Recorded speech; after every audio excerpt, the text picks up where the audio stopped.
Welcome, welcome. It's great to see everyone. Hello, we're glad you're here.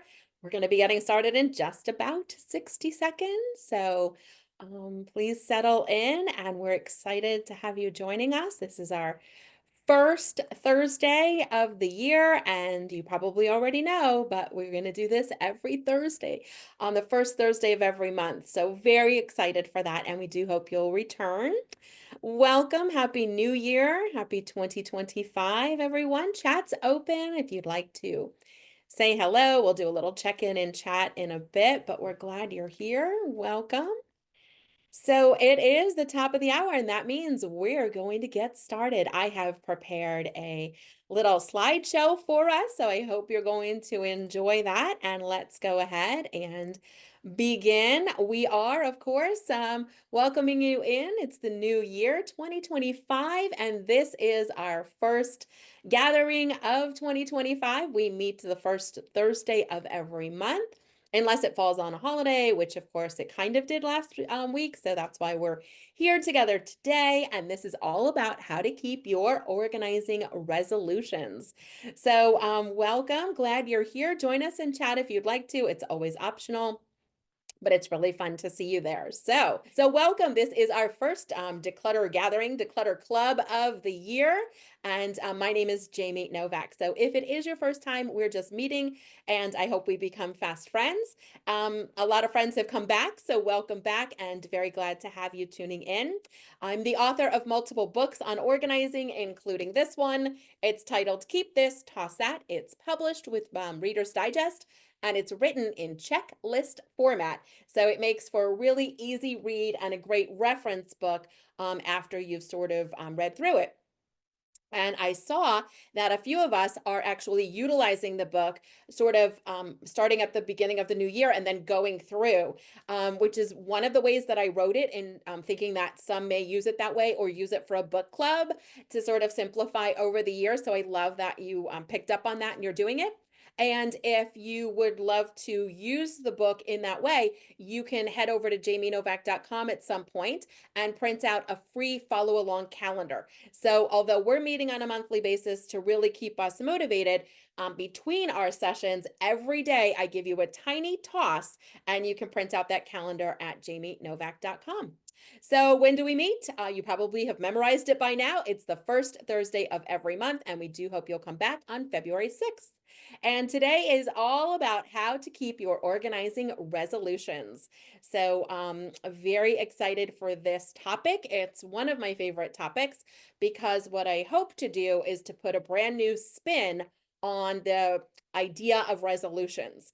And so let's get started. So, typically, what we do is to kind of write them down, usually, right? Sometimes they're kind of like in your mind, but oftentimes what we do is write them down. So you might get out a notebook, maybe a brand new notebook, not the really good notebook that has like the pressed flower on the front that's too pretty to write in, but like a regular notebook, like a marble composition notebook, or a scrap of paper, back of an envelope, and we'll jot down those resolutions. Sometimes, not everyone does, not every time, but you'll read articles, you'll see talk shows in the news, and everyone's like, it's January, you must make a resolution. What's your resolution? And I used to feel like a little left out if I didn't have one. And then sometimes I would just make one up that I wasn't really committed to, and then that never really went well. And so typically you might, write down a resolution or a few resolutions. And by like its, sort of definition, a resolution is like you're going to resolve to do something. And oftentimes a resolution is designed to make some sort of an improvement, which I think could then give us the impression that there's something wrong with us now, like we're not good enough. And I just want to assure you that I think you're great just the way you are. And sometimes when I read articles and magazines and things that's all about like a new year, makeover, new year, new you. I don't want a new you. I like you just the way you are. I think there might be some things you want to tweak to make life a little bit easier for yourself or whatever other thing you have in mind. but I don't think it's like, oh, just because we're turning the calendar page and we've hit this like milestone to a new year that we should try to be completely different. And I don't ever think that really works out well. And I don't think that's necessarily what we want to be striving for. So we're going to turn this whole idea of resolutions a little bit upside down, because what we typically do is write them in a notebook and then we promptly misplace the notebook. It's one of 17 notebooks on a shelf somewhere. It's under a pile of papers on a table, or we simply forgot what we wrote down. It was almost like on a whim, like, oh, everyone else is writing a resolution. I guess I should too. And then it's like, I don't even know what I resolved to do. And then, of course, third and finally, we can kind of lose steam after 24 hours, a few weeks, generally right around this time. We can kind of lose that enthusiasm and momentum that we may have started out the new year with. And for me, when I would make a traditional resolution, and tonight's going to be more about maybe a not so traditional resolution, but when I used to make a traditional one, when I missed a day, when it got and I lost a little steam, I would feel like all was lost, forget it, I'll just start again next year. And that's probably not the attitude that's going to lead us to great success, which is why we designed this program for you. So it might be because research says 40% of what we do day in and day out are habits. Habits are things that you do like without even really having to think about them. It's the things you do like a routine, habitually, like almost automatic. And I'm going to guess that there are some things that you could think about that you would go, oh, that's just a habit, right? I walk in the door, I put my keys here. I have a habit going on. At the end of every evening, maybe you're brushing your teeth. Again, it's a habit. So we're in a lot of habits that are working for us. If it's a habit that's not working for us, like not hanging up our jacket when we come in the front door, then we might be breaking an old habit that's not working or trying to create a new habit that is working. So how can we do this? So in just a bit, we're going to have an opportunity to do a little writing and then have an opportunity to also get up, leave our program running, and step away to do a little live task. So if you'd like to join us for that, just know it's coming. But what if this year, and we should do a little drum roll here. So what if this year we turn resolutions into routines? So instead of thinking about them like a very set and very hard resolution, I'm going to do this. And then when I don't, I failed, and then forget it, all is lost. We turn them into more like habits or routines, whatever term or phrase feels like it suits you best. So turning resolutions into routines. And that's going to be my suggestion for everyone joining us this evening if you'd like to give it a try. So we're going to look at how we can do that. And my favorite thing is 12 for 12. So 12 areas of focus, one per month. So if you have your pen and paper nearby and you'd like to try this, I'm going to tell you a little bit more about it in case it's not so clear yet. But as you might imagine, with 12 months in the year, there's still plenty of time in January. What if you were to identify a sort of a plan for January, an area of focus for January? And there are some examples that I'll be giving in just a minute. The good news is you can't really do this wrong. So you might start to identify whether you want to write down 1 through 12 on your piece of paper, whether you want to write down January through December on your paper, however you might like to write this out. And the idea behind this, of course, is that instead of trying to do everything all at once and then not really being successful at any of it, or feeling like you're sort of ping-ponging through your home, a little here, a little there, it feels very scattered. You don't always see great change in one area before you've made almost kind of like a mess in another area. And so my suggestion is if you'd like to try this out, it's 12 for 12. So I'll tell you a little bit more about it as we go along. So let's take a look at examples. So for example, this could be decluttering for a specific amount of time on a regular basis, which a few of you mentioned in the chat already, in one particular area of your home. So you might say, January, I'm going to focus on my craft area. And February, I'm going to focus in on the kitchen cabinets. And so that's where we could really give you enough time to make noticeable progress. One thing I know for sure is that the month goes by so quickly. You're probably already like, how is it the 9th of January? I feel like it was just January 1st. And before that, it was just August. And all of a sudden, we're in a new year. So if we could agree that months tend to go by pretty quickly, then I think it would stand to reason to say one focus per month. If you're ahead of it, great, you can move on to the next one or just pause and wait for the next month. You could choose more of like a theme or a routine you're trying to implement, something like shop at home first. We've talked about this in other programs. We've talked about the idea of instead of buying something new, before we buy anything new, can we shop at home first? And of course, our awesome library has a library of things. So before we buy anything new, we can shop at home first. Then we can look to borrow things. Libraries are so much more than just CDs and books. There's a library of things at the Chelmsford Library. You're able to go ahead and, check out all sorts of things, and the list is very extensive. I'll tell you a little bit more about that. Or can you borrow it like from a neighbor? Even if you needed to borrow a tool, can you borrow it from the home goods store or can you borrow it from the auto store before you have to buy your own? They often lend out a lot of the tools that you can buy, and it's usually at no charge. You just have to either leave a deposit or a copy of your license. How about don't put it down, put it away? So maybe for the whole month of January, the focus is don't put something down, take the 2 extra steps and put it away. Or maybe a donate bag of goods, one per month. So I'm hoping that I'm really being clear in the idea that for an entire month, and it usually, I mean, listen, I'm not a scientist, I'm not a psychologist, I don't even play one on Zoom, so I'm not sure. But what I've read is that it can take about 21 to 28 days to create a new routine so that it just becomes a habit.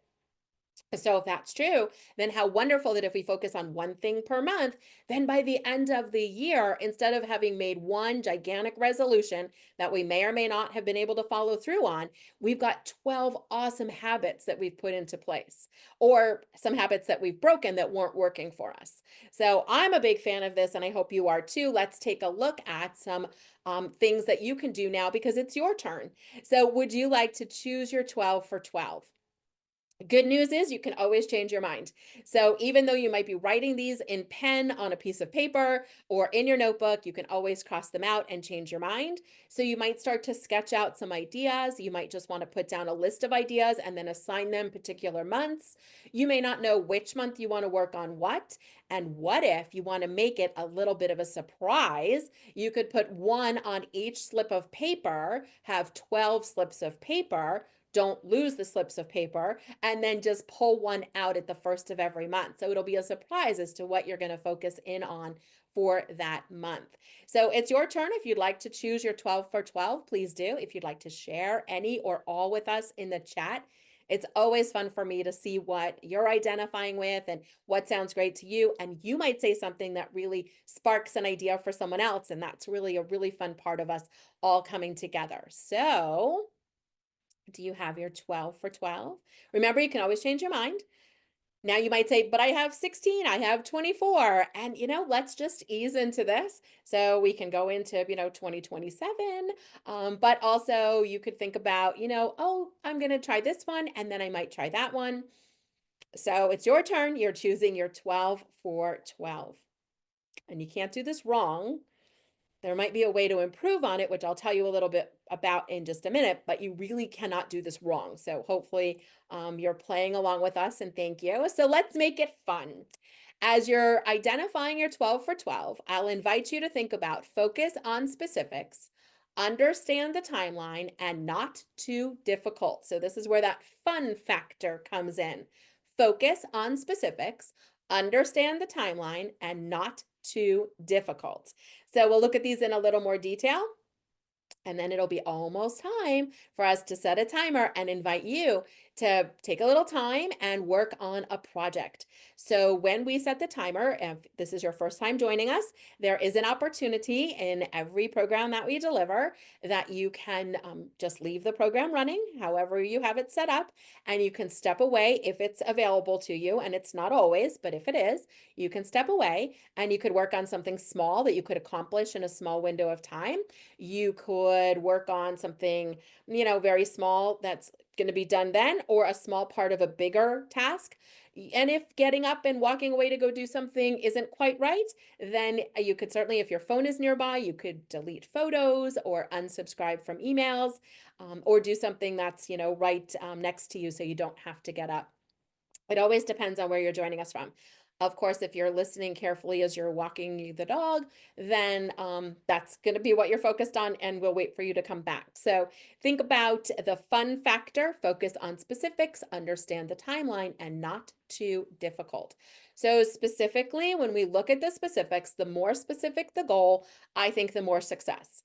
And we'll have a few examples of this in just a moment, but when you can really pinpoint exactly what the task is, then we can take action. But when you're maybe just a little more general about something, whenever I'm not sure what to do, I don't do anything at all. And that doesn't lead to success ever. So focus on specifics. And then understand that timeline. What does that timeline look like in terms of where are you starting and how will you know when you're done? And what are those milestones along the way that you're looking to reach? So if you're starting from a space that looks like this, or a habit that's not working for you that looks like this, then how will you know when you're finished? Like, when has the habit just kind of stuck? Or when have we reached the level of organization or decluttering that you're looking for? And it'll never be perfect, but it'll get a whole lot closer. And then what are those milestones along the way in terms of, let's say you're clearing off a table? Well, I cleared off a quarter and a quarter and a quarter and a quarter, and now I'm done.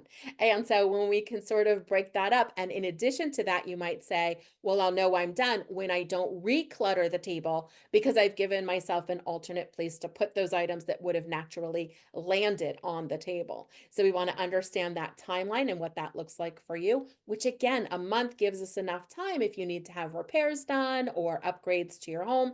Sometimes, some of this isn't all that we're doing all of it. And then finally, not too difficult. So I would love for you to strike a balance between it being challenging, but also doable. So we want to be realistic, but I also would encourage you to push yourself a little bit outside your comfort zone. So I'm pretty sure I can reach this goal. It's a little bit of a high bar, but it's not such a high bar that I think I'll fail, because I don't want to set anyone up for failure. We absolutely want to set you up for success. So not too difficult, but a little bit of a reach, right? A little bit of a reach. So, as an example, if you were to say to me, well, I want to organize my home. Sounds lovely. I think a lot of us here probably might feel the exact same way, but what does that look like? Is it specific enough? And I would say probably not. So then we would look to, I want to organize my home, and we would change that to, I'm going to declutter the kitchen cabinets 10 minutes a day. So we're starting here with cabinets that won't close and things that topple out. So that's where we're beginning.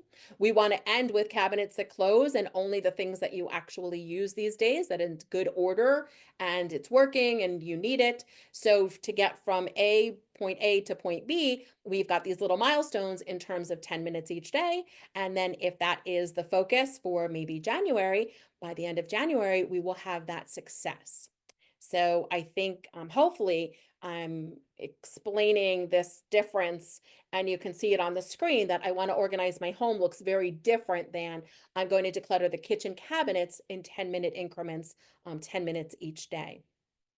So let's take a moment and just workshop our resolutions. Is there anything that you need to shift in the wording of what you've said?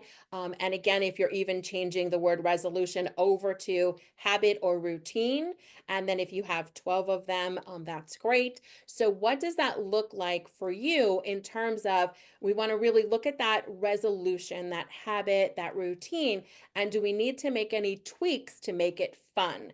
Remember the idea that we want to be super specific. And we really want to go a little bit outside our comfort zone, but not so much outside our comfort zone that we can't reach it and that it really feels uncomfortable to even begin. So we're going to workshop our resolutions. All right, how did we do workshopping our resolutions? Were you able to sort of shift what you had originally written, if it needed any sort of tweaking, to really be super specific and make it that fun aspect so you understand where you're starting from and that it's not too difficult, but difficult enough to really push yourself?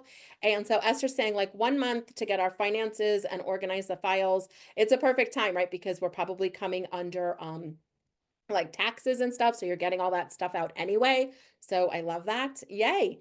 All right. So continue to make any adjustments that you may need as we look at a few more things. And in just a minute, we're going to have a 10-minute tidy up. So we're really going to start this new year out on a strong note, and you'll have a full 10 minutes, which is longer than you might be expecting. So I think you can accomplish more than you may be anticipating if you feel like 10 minutes sounds short.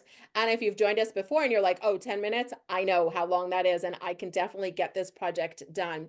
So we'll invite you to identify. I don't assign a project. I will make a suggestion if you don't have anything in mind, but if you have something in mind, I would absolutely do your thing. There's really not any rules so much about what we work on, other than please keep your feet on the floor so no one's getting up on a stepladder or anything like that. So we always want to keep you organizing safely. So that's important. But other than that, the choice will be yours. I would say keep your feet on the floor. And also in 10 minutes, it's not enough time to pull everything out of like a closet. If you pulled everything out of a closet and put it on your bed, then you're going to sleep on the couch for a couple of weeks. So I wouldn't do that. But I would rather just see you take on a small part of a larger project and just work on just that little bit. So anything else I can answer for you about that when we get there? It's time. We're going to have a live task. Who is ready to set that timer with us and just do a little teeny tiny tidy up? Is there something that's been sitting out that you've been meaning to do? Did you want to delete some emails, maybe unsubscribe from some emails? Did you want to start organizing some photos and you'd rather do a little digital decluttering? We are going to have a whole month coming up on digital decluttering. So certainly you can stay tuned for that. And I'll give you the schedule coming up in just a bit. So we're going to set a timer for 10 minutes. If you're stuck about this, jump in chat and let me know. You've got a question, let me know. But Michelle says, let's go. Let's set that timer. And I couldn't agree more. So we're going to set a timer. We'll be back at 7:35. So if you'd like to count it down with me, we're going to begin in 3, 2, 1, and go. I won't teach anything new. If I answer a question, I'll repeat it when we all come back. So we are off and tidying up. What would you like to do? Put some things away? Any holiday things that need addressing? Today's mail needs going through? What are you going to do? You've got 10 minutes to do it. Let's get this going. Timer's ticking. Ding, ding, ding. We're coming back. That wraps up our 10-minute window. So join us back here at the program if you'd like to. If you left anything out, just maybe see if you can multitask as we finish up, or do that before you move on to your evening. Something that's really been helpful for me that I want to share with you as we're working. And so hang on, I'll just move to our next slide because celebrating our wins. So chat check-in time while I'm giving you the strategy that works really well for me so that I don't get nearly as distracted. We do invite you to, and it's always optional. So many of you have already, but if you'd like to, go ahead and jump in the chat and let us know what went well. So it would be fantastic if you'd like to celebrate with us. You can check back and see what everyone else has been doing. And of course, we would want to celebrate these wins. It may not be the ultimate goal that we've accomplished, but we really do want to celebrate each step forward. And we'll talk about step backs that sometimes happen in just a moment. So we'll do a little chat check-in if you'd like to celebrate with us. And I am wildly impressed with everything that I've read so far. As I'm working, I don't know if this happens for you, but my mind, my brain will sometimes go, oh, you want to be organizing that? Well, let me tell you and remind you that you're supposed to buy lettuce at the grocery store and you forgot to make that phone call. And then all of a sudden I'm like jumping up to add something to the grocery list and then grabbing the phone to make the phone call before I forget. So I have been keeping a little notepad. You might write things directly into your phone, and it's just my distractions list, or what I call my later list. later, Later, later. It's my later list. I'm going to do this later. Right now, I'm focused for 10 minutes, 15 minutes, 20 minutes on this one project. And that has been really helpful for me in terms of trying to like stay focused in the moment. Otherwise, again, I'm bouncing around and then my original task usually stays undone, which is not a win for me. So we're celebrating with you. Congratulations. That was 10 minutes. And if you read back to like what everyone's done, what you've accomplished, and you go, how did we get all that done in just 10 minutes? It's pretty spectacular when you're working to sort of race the clock, what you can get done. So you can expect these little tiny tidy up moments in future programs with us if you enjoy it. And we certainly hope that you do. Please do. And oh, Gail says it's called popcorn brain. And now I'm never going to not remember that. And I will always see popcorn popping as I think of that. So thank you. That's fantastic. Faith is just asking a question about vinyl records. You can check with the local record shop. Typically, most records, a record shop is going to buy them generally about $1 or less per each one. But you may have, you know, a true winner there. And I think a reputable local record shop is certainly, I think, going to give you the right information. Although, you know, you could look up specific ones. The challenge is the ones that everyone have are the ones that we think are valuable, but because there's such a quantity of them, they're the ones that are not as valuable, which is always goes against what I think it would be. So my answer is check with a local record shop. All right, now, in case you need some donation resources, we're going to take a look at jamienovak.com and see what's going on. Maybe everyone went for the calendar at once, but you can see a full list and it's alphabetized. So wedding dress and tools and sewing machine, it's all alphabetized. But these are just some general ones that will work mostly any state. So wherever you're probably joining us from, I believe most of these will work for you. And so you could take, you know, a quick little look at these, jot them down, take a little screenshot, and it will allow you to schedule a pickup. And one of the best ways that I know to create and keep my New Year's organizing resolution is to have a monthly pickup of donations, because when I know they're coming, I have to make a bag, and it gives me that deadline. So if one of the ways that would be helpful to you is to have a scheduled pickup, these are some organizations that you can choose to have come over and pick up. I mean, at least one bag, right? So that would be a lot of things out by the end of the year, which would be pretty exciting. So here is a list, just some of the donation resources. There is a complete list at jamienovak.com. And if you happen to have keep this, toss that, wherever there's like a little blue box, those are often the call outs and resources, and then in the back of the book as well. So there you go. I hope these are helpful. And of course, if you have any to add to my list, I always love to hear, especially if it's something that I haven't heard before, but I would absolutely love to see what you have to share. So please do jump in and let us know. I would love to add more resources to my list. All right, so here's some donation resources, and we will move on from this in just a moment in case you're jotting any last few things down. And here we go. All right. Oh, if you're asking about the resources that I'm sharing, there's no fee for pickup. So these are all going to be at no charge to you.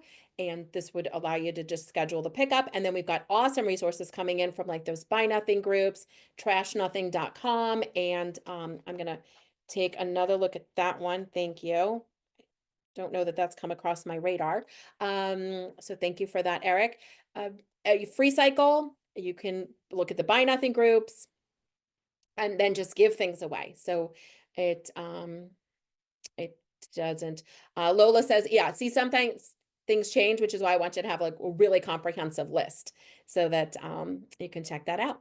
Fantastic. All right. So let's talk a little bit about habit wrapping, because to really excel with the success here, I think habit wrapping might be a strategy that we would want to employ. And the idea of habit wrapping is to take an already existing habit and wrap your new habit within that existing habit. So I'll give you an example. If you do your laundry on a regular basis, let's say twice a week, whether you do it at home or you go to a laundry room in a building or you go to a laundromat, you're probably getting a load of laundry done. Let's even just say once a week.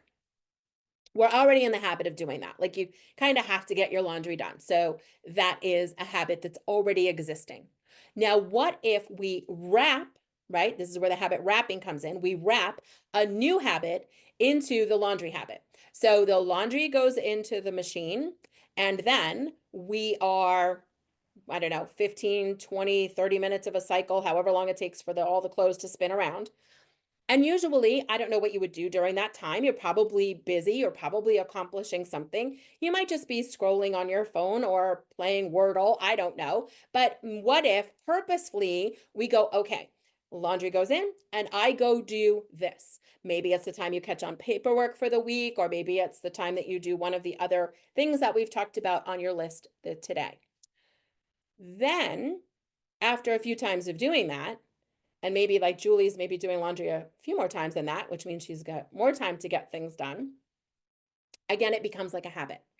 Now, if you're heading out to the laundromat and you're like, well, that doesn't make a lot of sense because then I can't like be doing something in the house, but you could do a little digital decluttering and that would be great. So the habit wrapping is a way of taking an already existing habit, and instead of just saying, oh, I'm going to try to get this thing done sometime during the week, I hope, I'm saying, nope, I'm going to combine them together. And when I do this, I do this. Before I do this, I do this. After I do this, I do this. My favorite show might come on Thursdays at 8. So Thursdays at 7:30, I'm going to do this, and then I'm going to enjoy my show at 8 o'clock. So that would be a few examples of habit wrapping. So that would be really helpful. Oh, Julie's doing it less often, but still, it's a habit, right? So every 3 weeks, which is pretty impressive.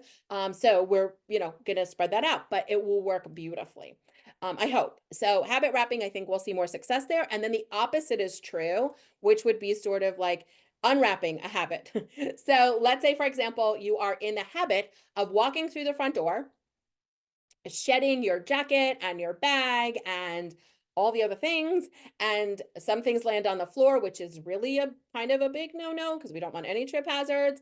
And then maybe you're going to go back out later, so you fling something over the chair or hang it from a doorknob, and maybe that's a habit that you'd like to break. So we're going to unwrap that habit and say, when I come in the front door, logically you'd say, well, maybe you have a closet nearby and I should be getting out a hanger and hang my jacket. But if my jacket's wet, if it's snowy, if I'm going to be going back out later, it doesn't really make a lot of sense to walk over to the closet, try to wrangle out a hanger. I've got to organize the closet first, so I'll just throw my jacket over here. So we want to maybe give you another option. What if you were to put a little beautiful decorative hook? Now your jacket has a home. So in unwrapping a habit, sometimes we have to give you another option, because if you just were to say, my new habit, I'm unwrapping the habit of just putting stuff on the table, I'm not going to do that anymore. Well, that's lovely, but I fear that you might fail at that pretty quickly because we haven't decided where else that stuff will go. And if you don't have another plan, then welcome to the table again. And again, we feel like we failed. So we definitely don't want that for you. I want to set you up for success. So giving yourself that another option when we're trying to unwrap a habit would be lovely. And of course, I'd be remiss if I didn't say, let's just plan for setbacks. They may not happen. I hope they don't happen. They'll probably happen. A little setback, a little slide back, it's to be expected. It would be surprising if it didn't happen. So if it happens, just go, yep, that's what Jamie said. It was going to happen. And here we are. So you said you weren't going to put anything else on the dresser. And there's the watch that you wore today. And now it feels like, oh, all is lost. Forget it. I knew I couldn't do this. No, no, no. We're going to make an adjustment. Do you need a different place to put your watch? Do you want to put your watch there, but then tidy up, right? Sometimes it's just a matter of leave some stuff out because life is messy, but then let's reset the space on a regular basis. So what obstacles may you experience? And this could be a feeling of not wanting to let something go, feeling very sentimental, not knowing where something should go, getting super busy, being under the weather, being on vacation. All the things could come into play.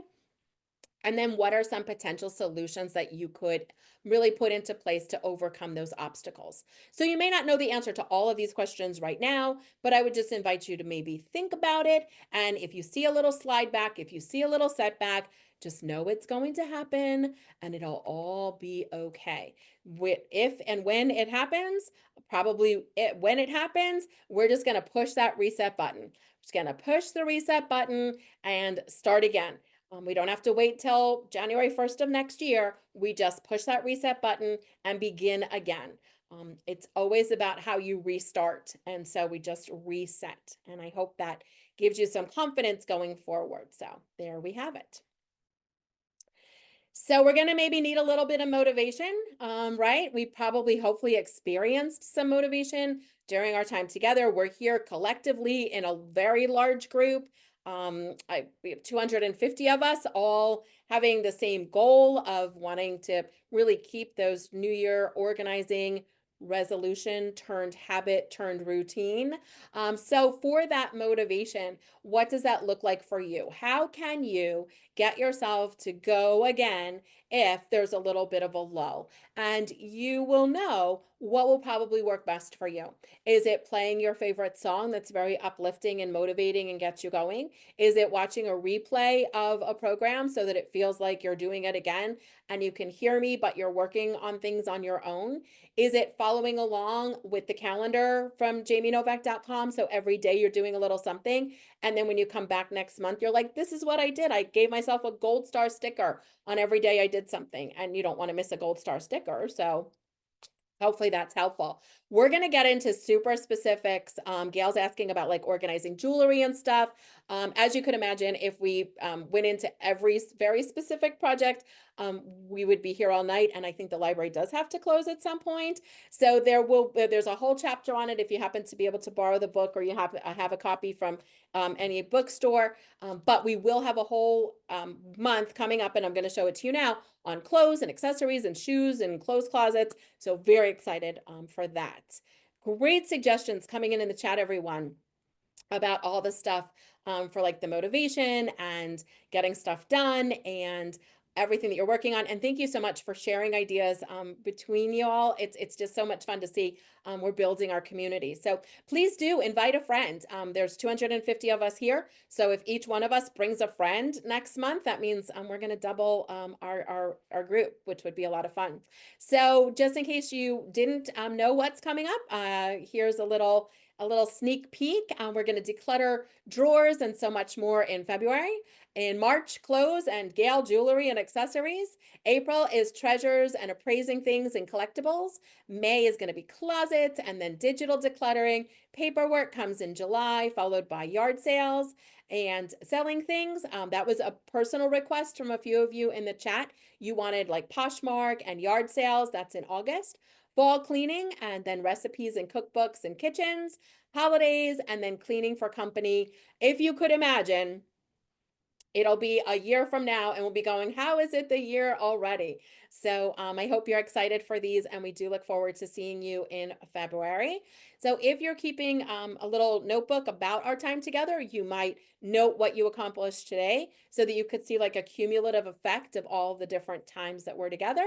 And so I do want to thank you so much for taking an hour out of your evening and spending it here with us.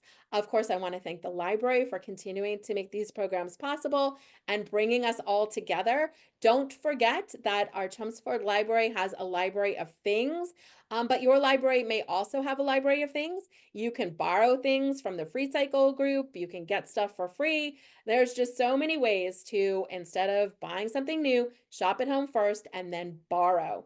So we're going to move into a Q&A as I'm seeing all your lovely, lovely comments coming in the chat.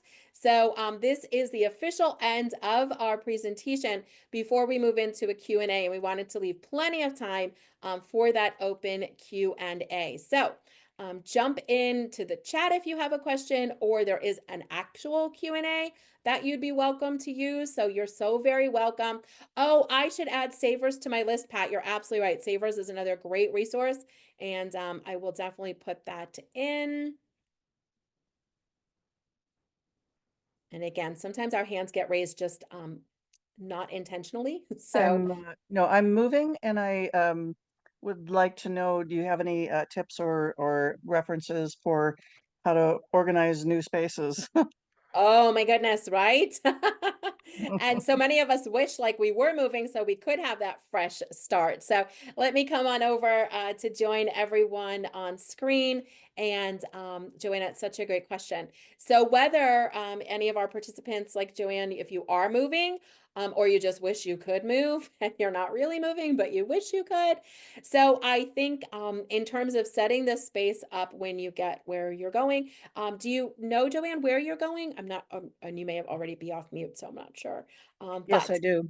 Yes, I oh, you do. do know. And I've Okay. measured walls and everything. Oh, I love that. So that really makes it a whole lot easier, I think, because you can see what you have now and determine like what's going to go. So, as I'm answering Joanne's question, is probably our last question of the evening. Oh wait, that might not be true. I'm going to check in the Q&A. I do just want to thank everyone for your comments in the chat. As I know some of you are leaving, I'm reading everything. So, Joanne, I would say my best suggestion would be put the organizers in place in the beginning, because once you move in and you put anything in a drawer or a closet or a cabinet on a shelf, I think we might think we're going to go back and do it, but very often that's not the case because now everything's in. So my suggestion would be is if you are thinking to invest in organizers or if you have them, or you can sort of, even make your own, shallow Tupperware containers as drawer organizers, I would put all that in place first. Then as you're putting things away, organize into them. You can always adjust later, but without that in place first, and if any of the closets could benefit from additional shelving, I don't know what your budget is, and I don't want you to spend thousands of dollars, especially, if it's not going to suit your needs until you know exactly what you need. But there are, and again, I don't know what inexpensive to someone would be, but I'll just say something like, $100 to $250 at the most. Beautiful, sturdy organizers or rolling cart organizer styles that can go into a closet. They're removable. So if you changed your mind or you want it in a different closet or you're renting, it's not attached. So my suggestion is organize, put all the organizers in, then organize into the space. And it's going to probably be about a year before you settle in and be sure everything has a spot.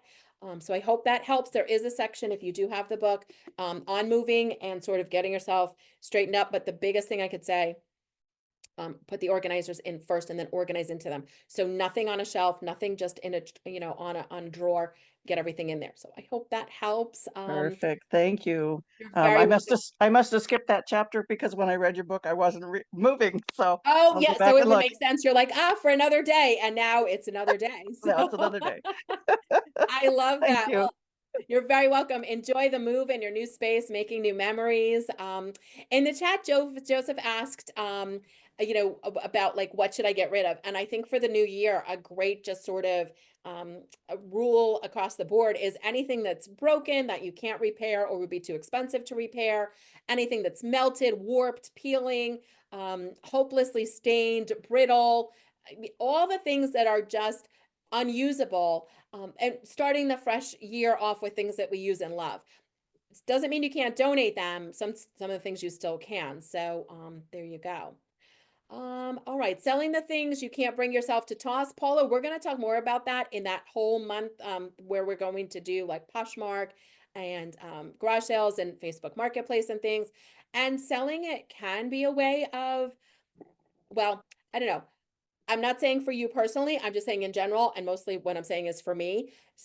By my saying I'm going to sell it or listing it for sale and then hoping it doesn't sell is my way of still keeping it, but then also telling myself, but it is for sale. So that didn't really ever work well for me personally. What did work best for me, and again, we'll have the whole sale event, but was identifying an organization or a person that could use it and then giving it to them. Because I felt like if someone could use and love it more than I am, I'd rather they just have it. So I hope that's helpful. CG, yes, you do need to sign up each of the webinars individually. So thank you for clarifying that. So yep. Sentimental advice, when we do the whole month on treasures and collectibles, Ruth, stay tuned. We're going to have a lot of ideas for sentimental. The best one I have for you tonight is take a photograph. Take a photograph, keep the memory, don't keep all the stuff.